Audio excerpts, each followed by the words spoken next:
À huis clos, des décisions sont prises qui façonnent la vie de milliards de personnes. Il n'existe aucune autre agence gouvernementale qui puisse annuler les décisions que nous prenons. Les prix sont plus élevés que jamais. Pour des millions d'Américains, la vie est devenue inabordable. Le coupable ? Beaucoup pointent du doigt une institution. Je pense que nous sommes mystérieux pour les gens qui ne savent pas vraiment ce que nous avons fait. Chargée de nous protéger contre l'inflation et digne de confiance pour gérer notre argent, elle détient le pouvoir de faire ou de défaire l'économie américaine. Notre économie fonctionne grâce à un système complexe d'échange de biens et de services dans lequel l'argent joue un rôle clé. Pièces, billets, comptes d'épargne et comptes courants, l'ensemble de la masse monétaire est géré par la Réserve fédérale.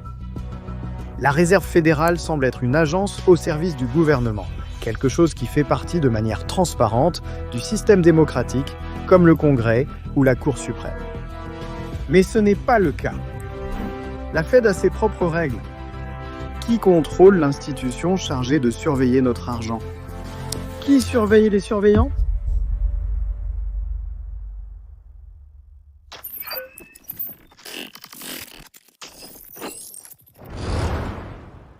Imaginez entendre un chuchotement dans votre quartier.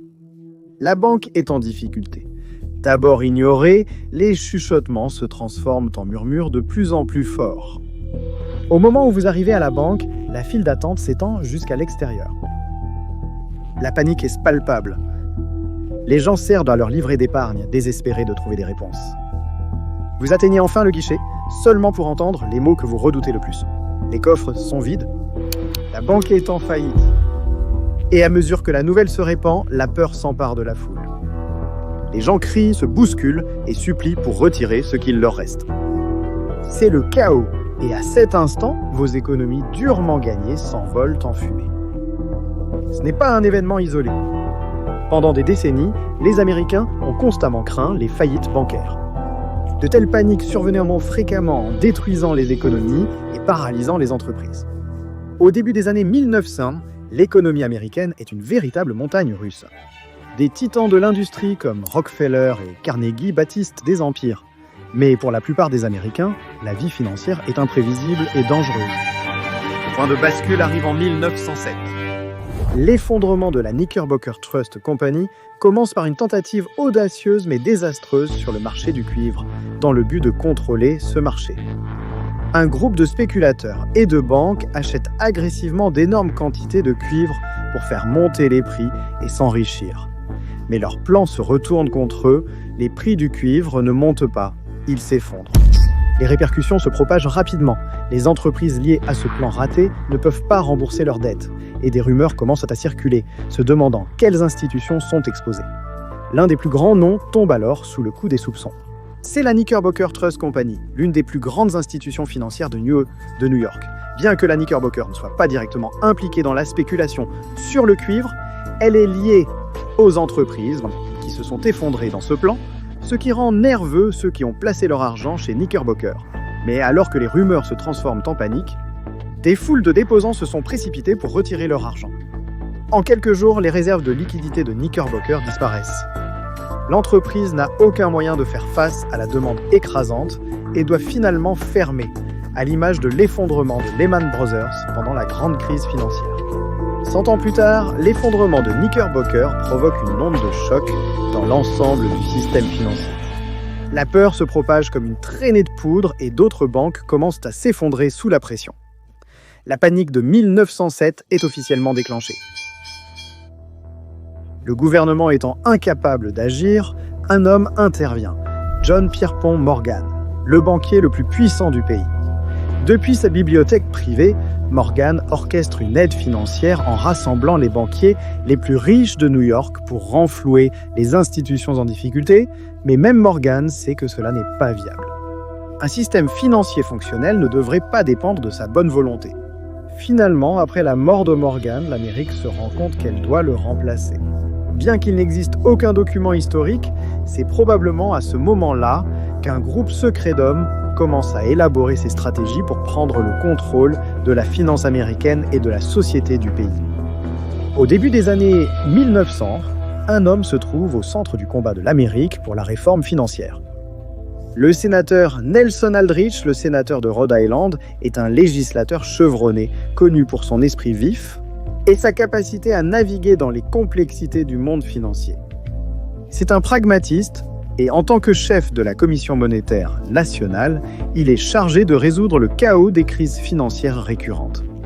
Aldrich avait une vision claire. Il croit que la nation a besoin d'un système bancaire centralisé pour stabiliser l'économie et prévenir de futurs effondrements. Même si l'Américain moyen n'est pas d'accord, et ce pour une raison simple.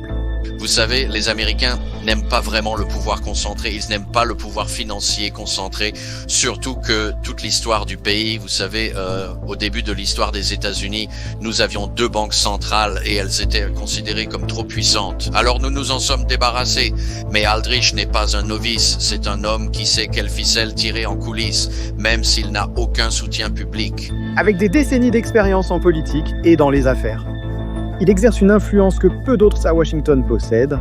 Ses liens avec le monde financier ne sont un secret pour personne, ce qui lui vaut à la fois respect et méfiance. Sa vision est de révolutionner le système financier américain. Il sait que pour que cela fonctionne, il devra former une alliance. Il est temps d'envoyer des invitations. En novembre 1910, la vision d'Aldrich prend forme. Les invitations ont été envoyées et les figures les plus puissantes de la finance américaine répondent au tel appel. Sous couvert d'une partie de chasse au canard et dissimulés derrière des noms de code, 7 hommes montent à bord d'un train privé en direction de Jekyll Island, en Géorgie, une retraite isolée appartenant aux familles les plus riches du pays et inaccessible aux Américains ordinaires. Ces hommes ne sont pas seulement des financiers, ce sont des titans du flux monétaire du pays, représentant des familles bancaires dominantes comme les Morgan et même le Trésor des États-Unis. Ils contrôlent non seulement la richesse bancaire, mais aussi les mécanismes même de la banque et du crédit qui alimentent l'économie, façonnant les industries, les marchés et des communautés entières.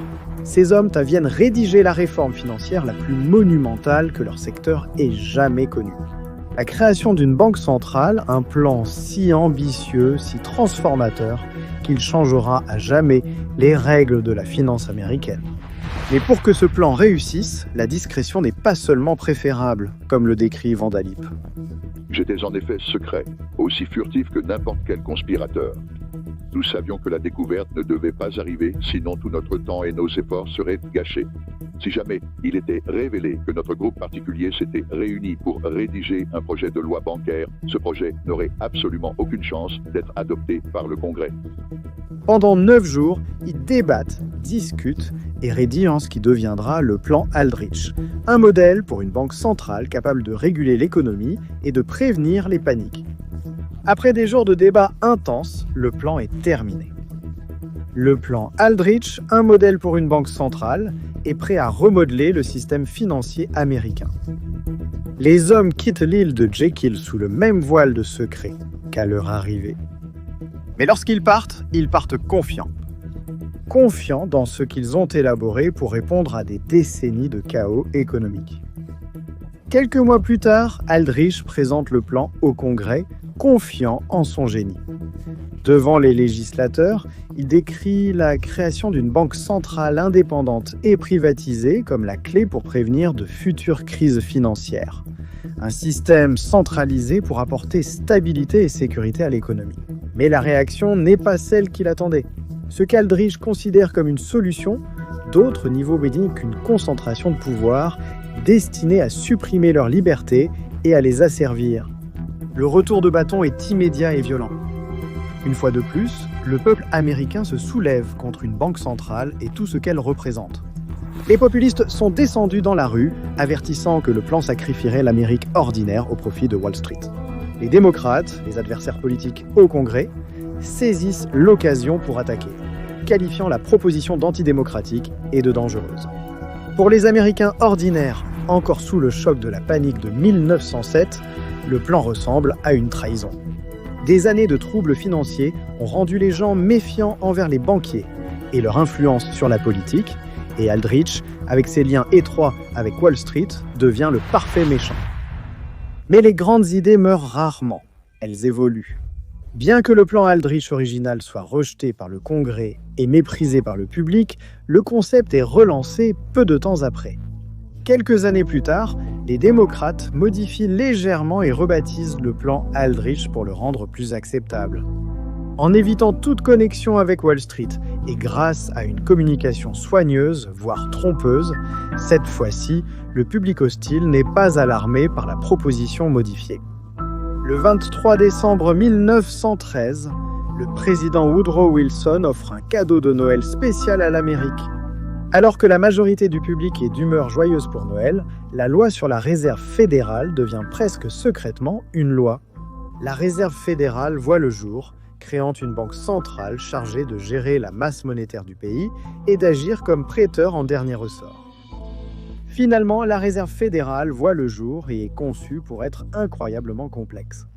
Pour l'instant, retenez seulement ceci, la réserve fédérale n'est pas exactement ce que la plupart des gens imaginent. La Fed est un hybride étrange, un partenariat public-privé, contrairement aux agences gouvernementales ordinaires. La haute direction, le conseil des gouverneurs, travaille pour le gouvernement.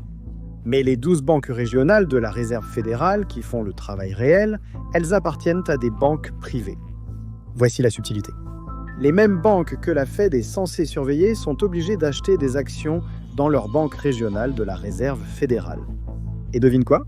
Ces banques reçoivent même un dividende de 6% chaque année pour être propriétaires dans le système de la réserve fédérale. En termes simples, la Fed est une machine construite par et pour l'élite bancaire privée afin de contrôler le flux d'argent.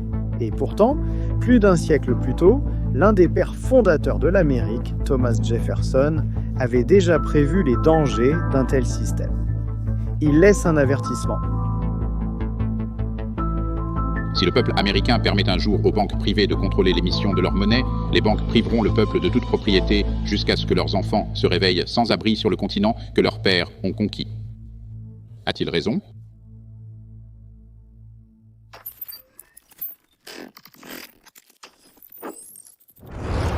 À la fin des années 30, le monde est au bord d'un second conflit mondial. Les défaillances du système financier et les ravages de la Grande Dépression ont préparé le terrain pour une guerre mondiale qui va bientôt redéfinir le siècle et apporter des horreurs inimaginables. Mais aucune autre force que la Fed elle-même ne transformera ce qui a commencé comme une difficulté économique en une catastrophe mondiale à part entière. Et ce ne sera pas la dernière fois. Bien que son nom puisse paraître anodin, la Réserve fédérale n'est pas une institution ordinaire.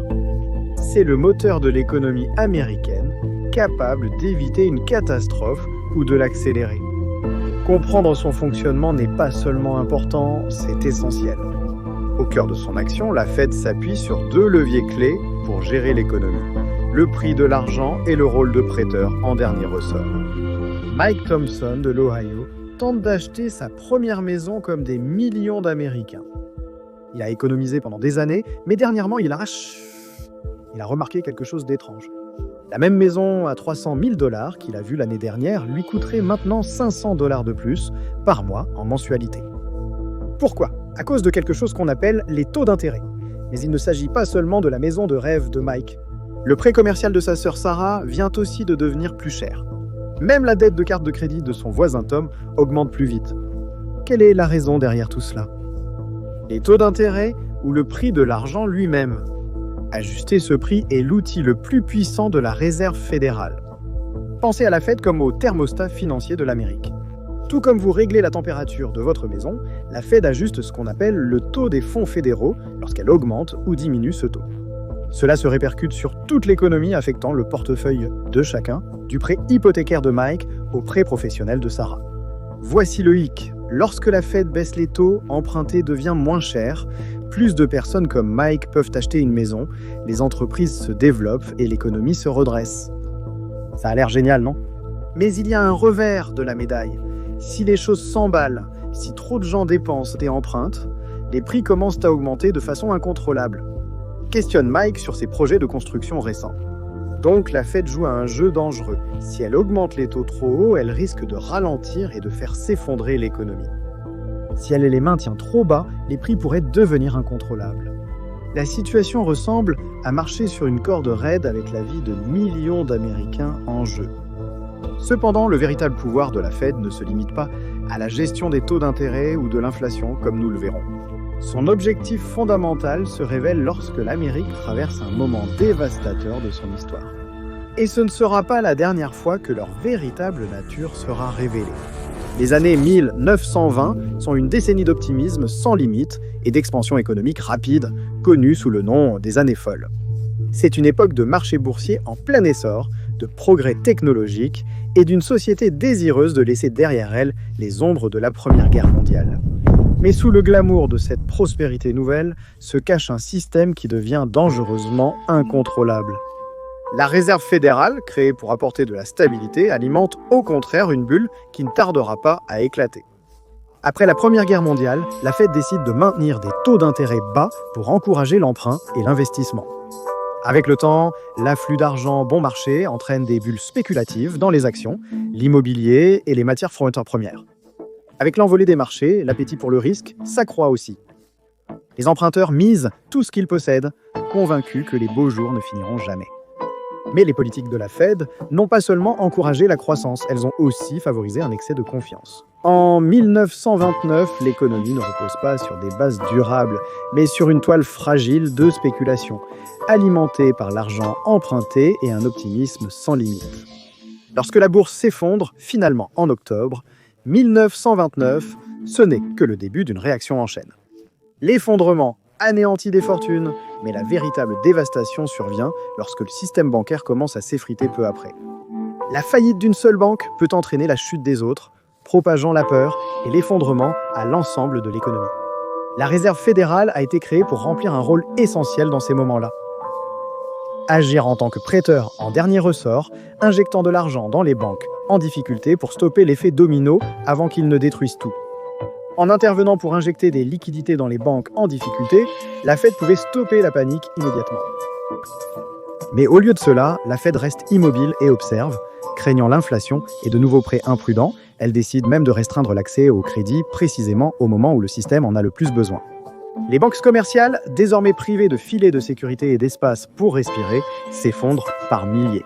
Entre 1930 et 1933, plus de 9000 banques et 80 000 entreprises font faillite, et une grande partie de la société américaine retombe dans la pauvreté, leurs salaires étant réduits de moitié ou leurs emplois étant complètement perdus. L'échec de la Fed à agir en tant que prêteur en dernier ressort n'est pas seulement une erreur de politique, c'est un échec de sa mission. La réticence de la Réserve fédérale à agir en tant que prêteur en dernier ressort transforme une récession en la Grande Dépression, la crise économique la plus dévastatrice de l'histoire moderne, une catastrophe mondiale aux conséquences désastreuses. En Europe, les bouleversements économiques provoqués par la Grande Dépression ouvrent la voie à l'extrémisme. Des populations désespérées se tournent vers des dirigeants promettant de rétablir l'ordre, reconstruire l'économie et restaurer la fierté nationale. En Italie, le régime fasciste de Mussolini prend le pouvoir et en Allemagne, les nazis exploitent le chaos pour s'emparer du contrôle en utilisant le désespoir économique comme plateforme afin de rallier le soutien à un programme radical et inhumain. Pendant ce temps, en Asie, le Japon se tourne également vers le militarisme et finit par envahir l'Est de la Chine. La dévastation économique causée par la dépression ne conduit pas seulement à la pauvreté, elle redéfinit la géopolitique alors que les nations se replient sur elles-mêmes et que la coopération internationale s'effondre. Les germes de la Seconde Guerre mondiale sont semés, non seulement dans l'idéologie, mais aussi dans le désespoir économique qui se répand à travers les continents.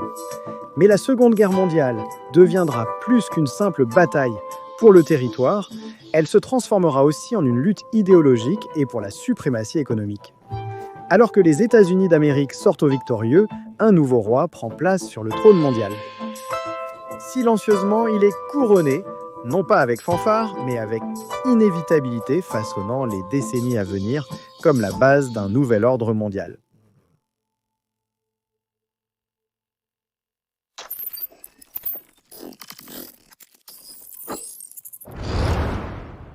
L'argent n'a aucune valeur. Vous avez probablement déjà entendu des déclarations similaires, sinon vous comprendrez après la suite. L'argent est sur le point de perdre toute valeur. La Seconde Guerre mondiale dévaste une grande partie du monde. L'Europe s'est brisée, ses villes sont réduites en ruines et 20 millions de vies sont perdues. L'Asie n'est pas différente. De l'autre côté du monde, les États-Unis, cependant, restent largement intacts. Leurs usines tournent à plein régime, leur infrastructure est préservée. À la fin de la guerre, les États-Unis sont devenus la superpuissance économique mondiale. Ils contrôlent plus de la moitié de la production industrielle mondiale et détiennent les plus grandes réserves d'or, bien plus que n'importe quelle autre nation. La fin de la guerre n'est pas seulement un moment de puissance pour les États-Unis, c'est aussi une occasion de remodeler le système financier mondial et de placer le dollar en son centre. En 1944, alors que la victoire des Alliés se profile, des représentants de 44 nations se réunissent à Bretton Woods dans le New Hampshire. La réunion accueille l'élite politique et intellectuelle, avec pour mission de reconstruire l'économie mondiale et de prévenir une nouvelle Grande Dépression. Au cœur de leur plan se trouve le dollar américain. Selon l'accord de Bretton Woods, le dollar serait adossé alors, fixé à 35 $ l'once.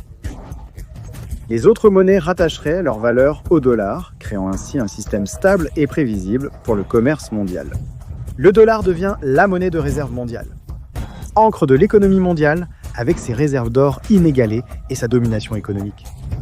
Les États-Unis sont la seule nation capable de soutenir ce rôle pour les pays qui se remettent de la guerre. Bretton Woods offre de l'espoir. Il offre un cadre stable pour reconstruire le commerce et accéder à l'économie américaine en pleine croissance. Bretton Woods est une bonne affaire pour les pays en reconstruction et un triomphe éclatant pour les États-Unis. Le dollar s'impose comme la colonne vertébrale du commerce mondial et la richesse américaine explose. Avec le début de la période d'après-guerre, le monde commence à reprendre son souffle et les rythmes du rock'n'roll américain ainsi que l'éclat d'Hollywood commencent à se répandre, véhiculant bien plus que du simple divertissement. La puissance américaine est en marche. La Maison-Blanche peut désormais secouer le monde entier et la Fed assume secrètement son rôle d'orchestrateur des flux monétaires mondiaux. Dans les années 1960, les États-Unis ne sont plus seulement une superpuissance, ils sont la superpuissance. Sur le plan intérieur, le président Lyndon B. Johnson lance des politiques ambitieuses dans le cadre du programme de la Grande Société, réformant en profondeur la santé, l'éducation et la protection sociale. L'objectif n'est rien de moins qu'une nouvelle ère de prospérité et d'équité dans le pays. À l'étranger, les États-Unis se positionnent comme le leader de la guerre froide, le champion de la démocratie et du capitalisme face à la propagation du communisme. Au nom de l'idéologie et de l'influence, des milliards sont investis dans la guerre du Vietnam. De la santé à la guerre, des missions lunaires aux salles de classe, la liste des dépenses semble interminable. Les ambitions de l'Amérique sont aussi vastes que son influence mondiale. Mais tout cela a un prix, et ce prix mettra bientôt à rude épreuve le système même qui avait placé le dollar au centre du monde. Le gouvernement américain dépense bien plus qu'il ne collecte, empruntant massivement pour financer ses ambitions. Bien qu'une vague d'inflation soit déjà visible à l'horizon, la Fed cède au président Johnson et maintient les taux d'intérêt bas, accélérant la dévaluation du dollar américain par rapport à l'or. Alors que les dollars s'écoulent, des nations étrangères menées par le président français de Gaulle demandent l'échange d'or en contrepartie de leurs dollars de réserve. La pression sur le système de Bretton Woods basé sur l'or monte rapidement. En août 1971, le point de rupture est atteint. Face à des défis économiques croissants et à des réserves d'or en diminution, le président Richard Nixon délivre un message qui allait changer l'économie mondiale à jamais. J'ai ordonné au secrétaire Connolly de suspendre temporairement la convertibilité du dollar en or ou en autres actifs de réserve, sauf dans les montants et conditions déterminés, afin de servir la stabilité monétaire et l'intérêt supérieur des États-Unis. Votre dollar vaudra autant demain qu'aujourd'hui. En d'autres termes, l'effet de cette mesure sera de stabiliser le dollar. Avec ces mots, le dollar américain n'est plus adossé à l'or comme garantie. La monnaie de réserve mondiale n'est plus soutenue par des réserves métalliques. Il devient une monnaie fiduciaire, sa valeur n'étant plus déterminée par des actifs tangibles, mais par la confiance dans la réserve fédérale et sa capacité à maintenir la stabilité du dollar. Ce n'est pas simplement une décision économique, c'est un bouleversement majeur. En 1972, la domination du dollar n'est plus garantie par l'or enfermé dans des coffres, mais par la puissance économique et politique des États-Unis d'Amérique. La décision de Nixon marque la fin d'une époque, mais elle prépare aussi le terrain pour une nouvelle ère. N'étant plus liée à ces chaînes dorées, la Réserve fédérale devient la maîtresse d'une monnaie limitée uniquement par la confiance. Faire confiance est zo facile lorsque les temps sont stables et certains. Mais combien de temps cette confiance peut-elle durer face à une crise sans précédent ?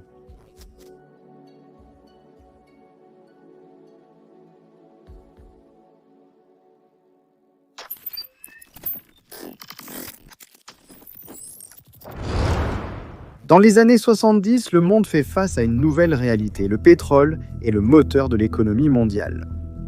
Du carburant pour les usines à l'alimentation des voitures et des avions, le pétrole est partout et aucune nation ne peut survivre ou se développer sans lui.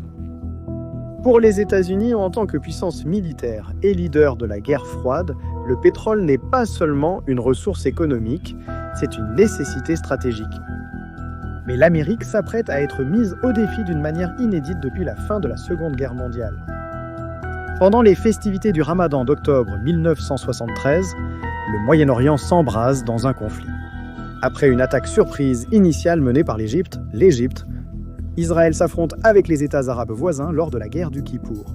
Sur le papier, la guerre oppose l'Égypte à Israël, mais en réalité, c'est tout le monde arabe contre les États-Unis. Indignés par le soutien des États-Unis à Israël, les nations arabes utilisent leur atout majeur comme une arme, un embargo pétrolier visant l'Amérique et ses alliés. Dès les premières semaines, les prix du pétrole s'envolent, puis ils quadruplent après quelques mois. L'inflation explose mondialement. L'embargo paralyse le monde et révèle à quel point le système énergétique mondial est réellement fragile. Pour l'Amérique, l'embargo est un coup dur. La production pétrolière du pays tourne à pleine capacité. Nous n'avons aucun espoir d'extraire du pétrole de nouveaux gisements nationaux comme la North Slope en Alaska avant au moins 3 ans. À mesure que le pétrole passe d'onéreux à complètement indisponible, les entreprises commencent à fermer leurs portes, laissant des millions d'Américains sans emploi. Les personnes qui veulent travailler mais ne trouvent pas d'emploi font partie des autres mauvaises nouvelles économiques d'aujourd'hui. Le taux de chômage a grimpé à 8,2% à l'échelle nationale le mois dernier et il a atteint un chiffre encore plus élevé ici en Californie. Lorsque l'inflation coïncide avec un chômage élevé et une croissance économique faible, on parle de stagflation. C'est une tempête parfaite de stagnation économique et de hausse des prix, un phénomène inédit qui défie la sagesse conventionnelle de l'époque. Le monde occidental connaît sa première stagflation, un territoire inexploré, et sous la pression du public, les décideurs ouvrent la porte à des solutions créatives. Pourtant, les décideurs des capitales européennes et de Washington District de Columbia ne sont pas seuls dans leur quête de réponse. Chargés d'un double mandat consistant à maîtriser l'inflation galopante et à réduire le chômage, la Réserve fédérale cherche désespérément des solutions. Les outils traditionnels se révèlent inefficaces dans cette crise. Augmenter les taux d'intérêt ralentirait certainement l'inflation, mais aggraverait aussi le chômage. D'un autre côté, baisser les taux pourrait stimuler l'emploi, mais risquerait d'alimenter une spirale des prix déjà incontrôlables. La Réserve fédérale hésite et attend. À la fin des années 70, le Moyen-Orient reste en pleine mutation. L'inflation élevée et continue érode la valeur du dollar, et la confiance du public dans l'élite politique est ébranlée. Dos au mur, il est temps d'agir. Il faut faire des choix difficiles. Si nous voulons éviter des conséquences encore pires, j'ai l'intention de faire ces choix difficiles. Le président Carter prend effectivement des décisions difficiles, mais il ne se doute pas à quel point ces choix seront scrutés. En 1979, il nomme Paul Volcker comme nouveau président de la Réserve fédérale. Économiste américain exceptionnel, Volcker est célèbre pour son approche pragmatique et sans compromis. Nommé par Jimmy Carter dans une période très difficile où il était dos au mur. Augmenter les taux d'intérêt n'est pas populaire auprès des gens. Il y avait une résistance et une crainte de déclencher une récession. En tant que nouveau président de la Fed, Volcker doit lui aussi faire un choix. Maintenir son approche prudente ou prendre des mesures drastiques pour reprendre le contrôle de l'économie. Paul Volcker décide d'agir. Volcker pense que la seule façon de briser l'inflation est de l'affronter de front, quel qu'en soit le coût. Contre des vents contraires internes, Volcker poursuit sa route. Sa stratégie est aussi simple que brutale. Augmenter les taux d'intérêt de façon spectaculaire et sans aucune limite. En 1980, le taux des fonds fédéraux a grimpé en flèche jusqu'à près de 20%. un niveau auparavant jugé impossible. Les conséquences sont immédiates et désastreuses. Les emprunts cessent et les entreprises ne peuvent plus contracter de prêts. Les familles reportent l'achat de maisons et des secteurs entiers de l'industrie ralentissent jusqu'à l'arrêt. L'économie américaine plonge dans une profonde récession, avec un taux de chômage qui dépasse les 10%. La colère du public est partout. Les politiciens critiquent violemment les politiques de Volcker, des manifestations éclatent et des agriculteurs conduisent même leurs tracteurs jusqu'à Washington District de Columbia pour bloquer les rues en signe de défi. Mais Volcker n'a pas flanché. Il a soutenu que maîtriser l'inflation nécessitait de la douleur et que la souffrance à court terme était le prix à payer pour la stabilité à long terme. Nous savons tous à quel point cette souffrance se ressent personnellement pendant des années. Nous l'avons ressenti dans nos portefeuilles, investissements et même notre valeur nette. Mais à la fois à l'époque de Volcker et de nos jours, il existe une catégorie d'investissement qui a historiquement été décorrélée de la volatilité de ses conditions et qui a même parfois surpassé l'inflation. Un favori de longue date des ultra-riches collectionnés par les plus grands financiers comme Carnegie, Rockefeller et JP Morgan, l'art de luxe. Elle a finalement été brisée. Volcker et maintenant le président Reagan ont réussi. Alors que l'inflation approche les 4%, l'économie américaine commence à prospérer et les gens ont enfin le temps de profiter des plaisirs raffinés de la vie. La thérapie de choc de Volcker redéfinit le rôle de la Fed et consolide sa réputation d'institution prête à prendre des mesures extrêmes pour stabiliser l'économie.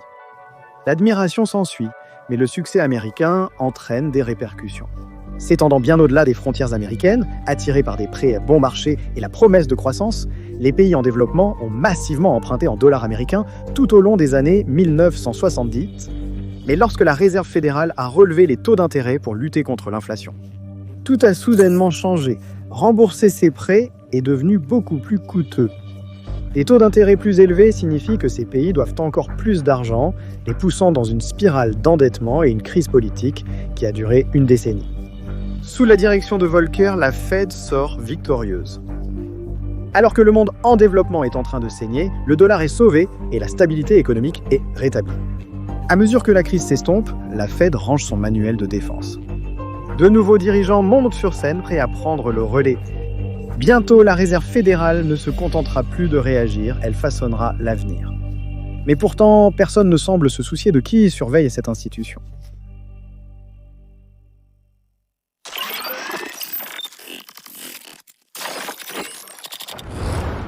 Il l'appelle Maestro, un homme dont la maîtrise des marchés l'élève au-delà du statut de simple mortel. Il le vénère dans le monde entier comme un dieu de la finance. Sa voix seule déplace des milliers de milliards, domptant les marchés d'une seule phrase. Les investisseurs s'accrochent à chacune de ses syllabes comme si ses discours étaient des écritures sacrées. Ses paroles deviennent une vérité incontestable et ses convictions, elles deviennent un évangile qui façonne toute la nation. Il dirige la main invisible du capitalisme comme nul autre, mais même les dieux peuvent tomber. Et quand cela arrive, le monde tremble. En 1987, Paul Volcker remet les rênes. Alan Greenspan est nommé président de la Réserve fédérale. Connu pour sa confiance tranquille et sa connaissance encyclopédique de la théorie économique, Alan Greenspan devient rapidement le visage de la stabilité financière de l'Amérique. Pour le public et la presse, Alan Greenspan n'est pas un banquier central ordinaire. C'est un maestro orchestrant l'économie américaine avec une finesse qui semble presque mythique. La philosophie de Greenspan est basée sur une forte confiance envers les marchés. Il croit qu'une intervention minimale permet à la main invisible du capitalisme de s'auto-réguler. Son style de direction non interventionniste et la Fed, évitant une régulation stricte, semble fonctionner pendant un certain temps. Les années 90 connaissent une expansion économique sans précédent et un faible taux de chômage. Les économistes l'appellent bientôt la grande modération. Beaucoup attribuent cette ère dorée à la Réserve fédérale, et la Réserve fédérale sous Greenspan est heureuse d'accepter. Greenspan semble intouchable, mais sous la surface, des fissures à peine visibles commencent à se former. La foi de Greenspan dans les marchés a laissé des angles morts, des endroits où la cupidité et la spéculation prospèrent sans contrôle. Sa réticence à réglementer les nouveaux produits financiers complexes crée une bombe à retardement sur le point d'exploser de façon catastrophique. Des décennies plus tard, l'indice Dow Jones chute de près de 23% en une seule journée. La plus forte baisse en pourcentage de l'histoire des États-Unis. La panique envahit le monde financier et les investisseurs craignent un effondrement total. L'action rapide de Greenspan ramène la confiance sur les marchés. La Fed réduit drastiquement les taux d'intérêt et inonde le système de liquidité, stoppant ainsi la panique nette. En quelques jours, le marché se redresse et Greenspan apparaît comme un héros. Cela a marqué le début d'une nouvelle ère, une ère où la Réserve fédérale est prête à amortir les pertes lors des crises. Comme un contrat d'option de vente qui protège les investisseurs contre les pertes, l'intervention de la Fed avait clairement signalé au marché qu'elle interviendrait pour éviter une catastrophe. Le put de Greenspan était né. Le secteur financier prend ce message très au sérieux et Alan Greenspan, à la tête de la Réserve fédérale, devient rapidement plus que respecté. Il est vénéré comme un dieu omniscient. Ses paroles deviennent une vérité incontestable et sa croyance devient un évangile. Mais sous cette aura de contrôle se cache une hypothèse dangereuse. Greenspan croit que les acteurs du marché, en particulier les plus puissants de Wall Street, agiraient de manière rationnelle. Il pense que leur soif de profit serait toujours équilibrée par leur instinct de préservation. Il croit vraiment que la cupidité de Wall Street peut être rassasiée. Mais le monde va bientôt apprendre que cela ne pourrait pas être plus éloigné de la vérité. En fait, l'attente d'être sauvé par Greenspan et sa Fed a encore alimenté la spéculation et les structures financières agressives parmi l'élite de Wall Street. Pendant les 20 années suivantes, le put Greenspan devient une règle tacite. Chaque fois que les marchés vacillent, la Fed intervient, depuis le sauvetage de Long Term Capital Management en 1998 jusqu'à sa réponse à l'explosion de la bulle Internet en 2001. Chaque fois que la Fed intervient, elle apaise le public, rassurant que le risque peut être ignoré. La Fed serait toujours là, mais plus la Fed absorbe de risques, plus le système devient fragile. Au début des années 2000, les fissures deviennent impossibles à ignorer. Alors que le secteur technologique s'effondre et que le marché immobilier commence à s'emballer, une vague de contestation émerge. Les critiques, ceux qui ont l'audace de défier Dieu, soutiennent que les politiques de Greenspan ne sont pas seulement réactives, mais qu'elles sèment les graines même des catastrophes qu'elles cherchent à éviter. Mais leurs avertissements sont étouffés. Tel un orchestre envoûté par son chef, le système continue de jouer, suivant la main ferme du maestro, incapable ou refusant d'entendre la dissonance qui grandit en dessous. Le Greenspan Put avait modifié le rôle de la Réserve fédérale. N'étant plus un stabilisateur, elle est devenue un dealer pour un système financier de plus en plus dépendant. En août 2007, la bulle commence à éclater. Le marché immobilier en surchauffe est l'épicentre. Poussés par la cupidité et la promesse d'une appréciation immobilière sans fin, les prêteurs offrent des prêts hypothécaires à littéralement toute personne capable de signer son nom. Même aux clients les plus douteux. Pendant ce temps, Wall Street regroupe ses prêts de mauvaise qualité en produits financiers complexes, appelés titres, adossés à des hypothèques, qui sont faussement notés comme stables et à faible risque par les agences de notation mondiales. Ces paquets regroupés sont ensuite échangés à l'échelle mondiale et se retrouvent rapidement au bilan de presque toutes les banques du monde, des géants financiers aux petites caisses d'épargne locales. Les profits générés par Wall Street sont énormes, jusqu'à ce que les premiers prêts individuels commencent à faire défaut. Déclenchée par la hausse des taux d'intérêt, la réaction en chaîne est inattendue et brutale. Lorsque les premiers prêts font défaut, la qualité des produits prétendument à faible risque est remise en question. En quelques jours, les titres adossés à des hypothèques sont passés de billets en or à des sables mouvants financiers, entraînant même les poids lourds du secteur vers le bas. À mesure que les prêts continuent de faire défaut, les saisies immobilières explosent. Les prix de l'immobilier étaient en chute libre. Au cœur de la tempête se trouvait la chute de Lehman Brothers en septembre 2008. La principale banque d'investissement est remplie d'actifs adossés à des hypothèques qui se sont détériorés. À court de liquidités, la banque ne parvient pas à amortir les pertes et déclare faillite peu de temps après. En quelques heures, la nouvelle choquante se répand dans le monde entier et la panique éclate. Les marchés du crédit se figent et les banques refusent de prêter leur argent. À chaque heure qui passe, la gravité de la situation devient de plus en plus visible. De grandes institutions financières, jadis jugées trop grandes pour faire faillite, sont soudain au bord de l'effondrement. Lehman Brothers a déjà disparu, mais maintenant d'autres comme American International Group et Merrill Lynch sont également dangereusement proches de l'insolvabilité au cœur du chaos. C'est un problème simple mais dévastateur, la liquidité. Les banques ne perdent pas seulement de l'argent, elles perdent aussi la confiance, et avec elle, tout accès à de nouveaux capitaux. Avec les titres adossés à des hypothèques toxiques qui érodent leur bilan, personne ne sait qui peut payer ses dettes ou qui sera le prochain à faire faillite. Il ne s'agit pas seulement de la faillite des banques, mais de tout l'écosystème économique qu'elles maintiennent ensemble. Les banques ne sont pas simplement des endroits où l'on stocke de l'argent, elles sont le cœur du système financier, injectant du crédit et de la liquidité dans chaque recoin de l'économie moderne. Leurs opérations permettent aux entreprises d'investir et de croître, aux propriétaires d'obtenir des prêts et au gouvernement de financer des projets clés. Les responsables comprennent vite qu'il ne s'agit pas uniquement d'une crise financière. C'est une menace existentielle pour le système qui soutient des millions de vies. Au fur et à mesure que les artères du crédit et de la confiance se bouchent, l'effondrement total des moyens de subsistance se rapproche. Face à la perspective d'un effondrement systémique, le gouvernement américain intervient. Des réunions d'urgence entre le Trésor, la Réserve fédérale et le Congrès aboutissent rapidement à des mesures spectaculaires.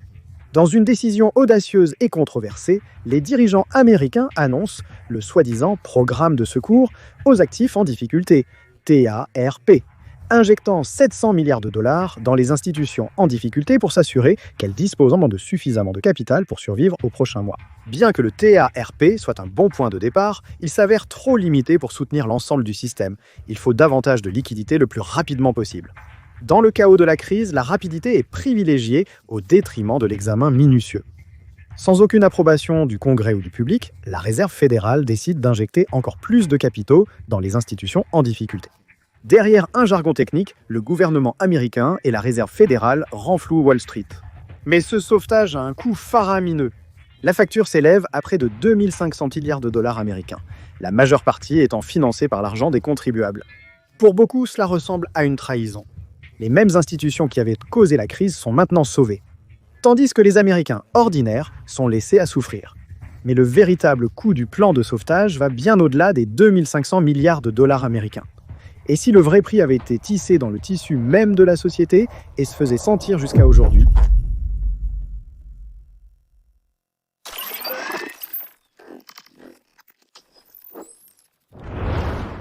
Mais clairement, l'un des problèmes, c'est ce que nous avons trop compté sur la Fed. La Fed a été la seule option disponible. Elle a été le principal moteur de la politique économique ces dernières années. La crise financière de 2008 a mis la Réserve fédérale et son influence sous les projecteurs comme jamais auparavant. À mesure que la crise s'estompe et que l'économie entame sa reprise, l'ampleur totale des mesures d'urgence de la Fed devient évidente. Des baisses de taux d'intérêt, des plans de sauvetage et d'énormes opérations d'open market, appelées assouplissement quantitatif. La Fed avait mené la plus grande intervention de politique monétaire que le monde ait jamais connue. Si certains la considéraient comme efficace et nécessaire, pour beaucoup, la question n'était pas seulement ce que la Fed avait fait, mais comment elle avait pu le faire. Ce grand pouvoir soulevait une question dérangeante. Qui surveille les surveillants ? Oui, en fait, nous avons la responsabilité des programmes et des opérations de la Réserve fédérale, ainsi que de mener des audits et des enquêtes dans ce domaine. En ce qui concerne la personne responsable de l'enquête, pourriez-vous répéter la question une fois de plus? Monsieur le Président, je suis choqué de découvrir que personne à la Réserve fédérale, y compris l'inspecteur général, ne suit cela. La réponse est personne. Malgré son pouvoir dominant, les réunions de la Fed sont fermées au public et elle ne rend compte au Congrès que très rarement. Mais ce secret n'est pas un défaut dans la conception de la Réserve fédérale, c'est une caractéristique. Les partisans de la Fed soutiennent que son indépendance et sa faible transparence la protègent eux des pressions politiques, lui permettant d'agir de manière décisive en temps de crise et de faire les bons choix pour remplir son mandat. Mais les critiques voient cet océan, qui voient cette autonomie comme dangereuse et autoritaire. La fin justifie-t-elle alors les moyens ? Plus d'un siècle après sa création, la Réserve fédérale, protégée et secrète, a-t-elle tenu sa promesse de protéger la valeur du dollar ? Permettez-moi de dissiper le spectre de ce qu'on appelle la dévaluation. Votre dollar vaudra autant demain qu'aujourd'hui. En 1913, il y a un siècle, la Fed a été fondée, comme indiqué par cette ligne verticale. Les prix à la consommation sont environ 30 fois plus élevés qu'à la création de la Fed en 1913. La réalité dresse un tableau sombre. Depuis la création de la Fed, le dollar a perdu plus de 90% de son pouvoir d'achat, érodé par... L'inflation est notre amie. Jadis vue comme un problème passager, elle est maintenant un aspect permanent de la vie aux États-Unis. Mais l'inflation n'est pas seulement une statistique économique. C'est un voleur silencieux et un moteur implacable de l'augmentation des inégalités en Amérique. L'inflation a un impact inégal. Elle récompense les détenteurs d'actifs, actions, immobilier, œuvres d'art, avec une richesse qui explose. Pendant ce temps, ceux qui dépendent des salaires ou de l'épargne voient leur pouvoir d'achat s'éroder année après année. Le crédit, si vous avez un gros bilan, la Fed vous a enrichi. Et donc, je dirais que ça a été dans quelque sorte un Robin des Bois inversé. Pendant des décennies, cette dynamique a creusé l'écart entre les riches et tous les autres, tandis que l'inflation enrichissait le top 1%, la stagnation des salaires et la haute hausse des coûts laissaient ôter des millions de personnes sur le carreau. La classe moyenne, autrefois moteur de la prospérité américaine, risque de s'effondrer. La Fed n'a pas réussi à maintenir la stabilité du dollar et a parfois permis, voire favorisé, l'inflation. L'accroissement des inégalités n'est pas un hasard. C'est le résultat souhaité d'un système soigneusement orchestré par la Réserve fédérale. Mais les conséquences des interventions de la Fed ne s'arrêtent pas aux frontières de l'Amérique. Depuis 2008, la Fed a augmenté la masse monétaire à un rythme sans précédent, car le dollar américain est la monnaie de réserve mondiale. Chaque fois que la Fed imprime de la nouvelle monnaie, elle dilue la valeur des autres devises dans le monde entier.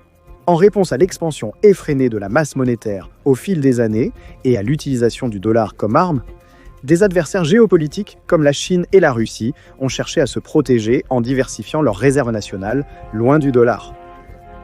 Les deux pays ont commencé à commercer de plus en plus dans leur monnaie nationale et ils ne sont pas les seuls. D'autres pays des Brésil, Russie, Inde, Chine, Afrique du Sud, à savoir le Brésil, l'Inde et l'Afrique du Sud, ont également récemment exprimé leur intérêt à réduire l'utilisation du dollar au profit de leur monnaie nationale. Ou une monnaie propre au Brésil, Russie, Inde, Chine, Afrique du Sud, la domination du dollar américain et de la Réserve fédérale en tant que gardien commence à vaciller, entraînant avec elle l'ensemble du système financier mondial. En ces temps, les investisseurs avertis n'attendent pas la prochaine crise pour voir leur richesse s'éroder. Ils recherchent des investissements alternatifs qui conservent leur valeur, quelle que soit la turbulence économique. Ils savent que l'or reste précieux et qu'un chef-d'œuvre aujourd'hui sera toujours un chef-d'œuvre demain.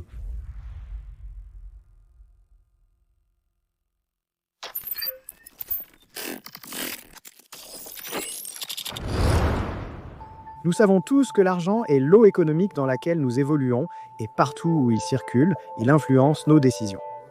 Des guerres sont menées pour lui. Il fait la différence entre prospérer ou lutter, entre avoir le contrôle ou être contrôlé. La Réserve fédérale est au sommet de notre système monétaire, gérant les flux d'argent prétendument créés pour apporter de la stabilité et guider l'économie américaine à travers les tempêtes. Pourtant, au fil des années, son rôle a largement dépassé son mandat initial et il a rarement pu tenir pleinement ses promesses fondatrices. La Fed est désormais une force d'une puissance inégalée, non seulement aux États-Unis, mais dans le monde entier. Mais un tel pouvoir soulève des questions et devrait s'accompagner de freins et contrepoids.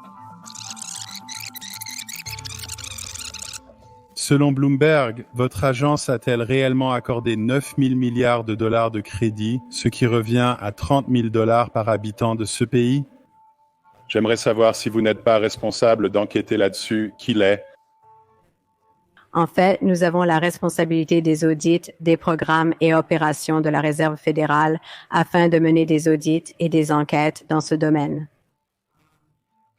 Quant à la personne en charge de l'enquête, pourriez-vous répéter la question une fois de plus, s'il vous plaît?